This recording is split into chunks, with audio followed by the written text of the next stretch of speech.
7h27.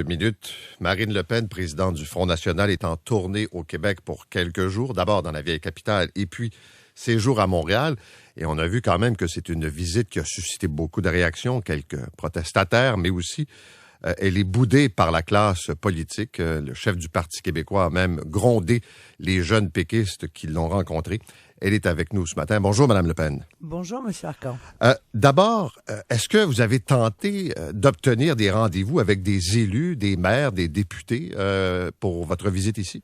Non, pas particulièrement. Je vous cache pas que la grande majorité de la classe politique québécoise ressemble furieusement à la classe politique française, donc je vois pas bien l'intérêt de venir pour rencontrer les mêmes.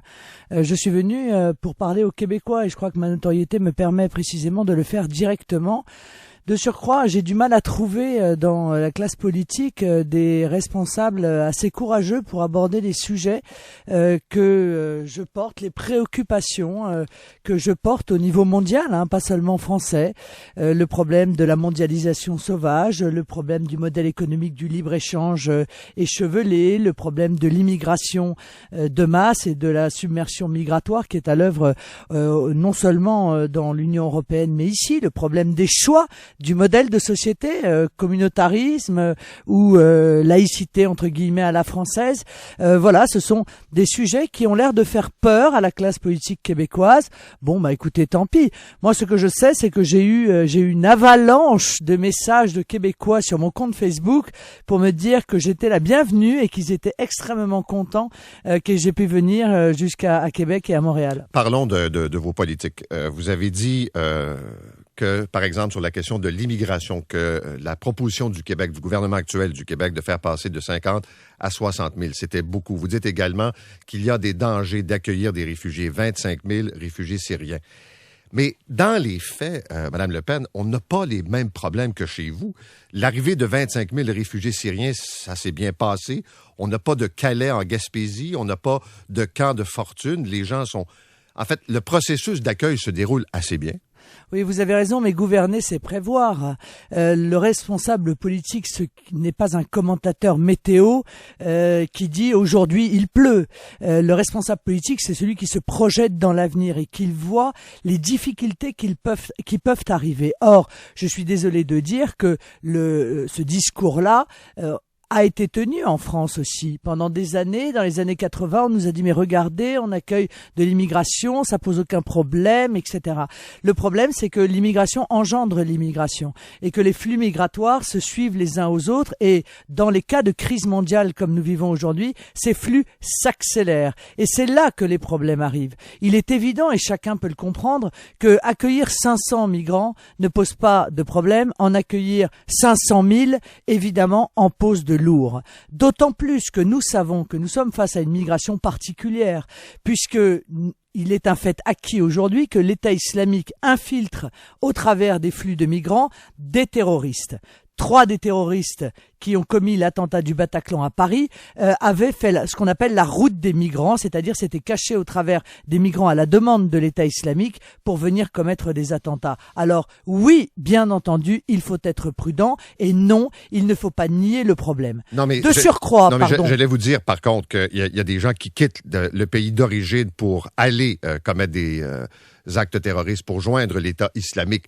Sur les 25 000, qu'il y en ait 3, je comprends, mais il y a aussi des gens qui ont besoin d'aide, non? Parmi ces réfugiés? Oui, mais monsieur, bien sûr, la question est de savoir comment est-ce qu'on les aide. Moi, je crois que les aider en les faisant venir chez nous est une erreur gigantesque. D'abord parce que c'est une incitation à tenter un voyage dont un certain nombre, et un nombre même de plus en plus important, y perdent la vie.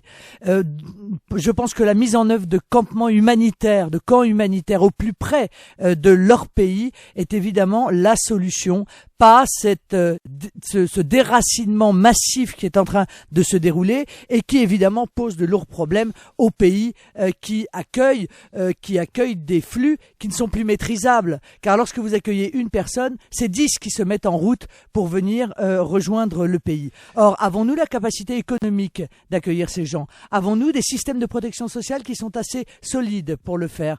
Avons-nous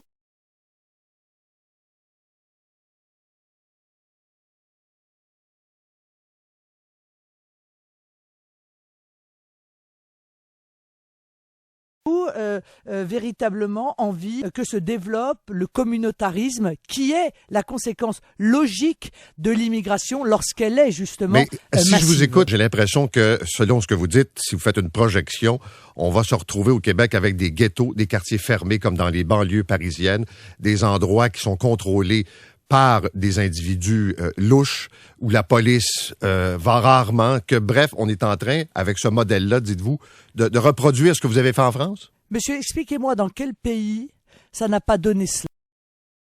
Expliquez-moi dans quel pays la conséquence de l'immigration massive organisée n'a pas eu exactement ces conséquences. Aucun. Aucun, au point que des pays comme la Suède, qui, comme M. Trudeau, faisait œuvre de grande générosité à l'égard de l'immigration, vient brutalement d'annoncer qu'elle renvoyait 80 000 migrants chez eux. Car, disons les choses clairement, il y a effectivement des gens qui fuient la guerre, mais l'immense majorité ne sont pas des titulaires du droit d'asile. L'immense majorité sont en réalité des migrants économiques. Ce sont des hommes dans l'immense majorité. Ils ont entre 20 et 30 ans. Ils ne fuient pas la guerre. Ils viennent pour s'installer dans un pays dont ils espèrent un avenir économique notamment. Oui. Beaucoup de gouvernants d'ailleurs les utilisent pour peser à la baisse sur les salaires. Vous le savez bien, quand Mme Merkel a annoncé vouloir ouvrir le pays à 1 million de migrants, la réalité c'est qu'elle cherchait de la main-d'œuvre à bas coût. Est-ce que c'est très positif pour le peuple? Je ne le crois pas. Je suis même convaincu du contraire. Parlons d'un autre thème. Vous dites dans Le Devoir de ce matin qu'il y a des points de similitude entre vous, entre le Front national et le Parti québécois. C'est vrai? Bah, écoutez, oui, enfin, quand même, c'est à peu près le parti avec lequel nous pourrions avoir des points de similitude. Bon, n'en déplaise à M. Pellado qui a l'air terrorisé lorsqu'on évoque cela. Enfin, à partir du moment où je suis confronté, moi, à un parti qui défend la souveraineté et qui défend la francophonie, bah, permettez-moi de vous dire que ça fait quand même 2 points communs qui sont extrêmement importants. Bon, pour le reste, l'immigration, le modèle multiculturel imposé par les anglo-saxons, là, il n'y a personne. Alors, je ne sais pas, au Québec, il n'y a personne qui est contre l'immigration massive. Il n'y a personne qui est contre le communautarisme. En tout cas, il y a personne dans la classe politique pour représenter ceux qui ne sont pas d'accord avec ce modèle. Mais sur la défense de la francophonie et sur la défense de la souveraineté, oui, je crois qu'il y a des points communs. Quand il y a eu ce débat au Québec, j'imagine que vous l'avez suivi sur la charte des valeurs, oui. Sur les symboles religieux, sur la place du religieux dans l'espace public. Vous avez suivi ce débat? Bien sûr. Étiez-vous d'accord avec ce projet de charte que proposait le gouvernement? Bien sûr, j'étais d'accord et j'ai été frappé de voir la campagne d'hystérie qui a accompagné cette proposition qui paraît être la proposition la plus sage. Mais en réalité, j'essaye de faire une analyse politique pour justifier la violence des réactions à l'égard de cette charte de la laïcité. Je pense qu'il y a 2 modèles qui s'affrontent. Enfin, je veux dire, chacun le comprend. Il y a le modèle anglo-saxon de communautarisme, dont je pense qu'il a lourdement échoué partout où il a été mis en œuvre. Et il y a le modèle français de laïcité. Je dis le modèle français, c'est pas une gloriole, c'est parce que c'est ce modèle-là qui a aussi été à l'œuvre en Turquie, en Tunisie. Bon, c'est le modèle qui consiste à dire que la religion n'identifie pas, ne définit pas un individu et que cette religion doit rester dans la sphère privée et permettre une neutralité de l'espace public. C'est ce qui permet à chacun de vivre sa religion sans avoir le désir, par des revendications incessantes, d'imposer sa vision, d'imposer son mode de vie, ses codes, ses mœurs aux autres. Voilà. Mais vous savez, à chaque fois pendant ce débat que quelqu'un disait au ministre responsable Bernard Drinville que ce qu'il proposait s'apparentait à ce qu'on voyait en France ou encore à des politiques du Front national, quand on associait sa politique à votre parti, il grimpait dans les rideaux. Il était insulté. Non mais vous avez bien compris quelle est la technique du terrorisme intellectuel.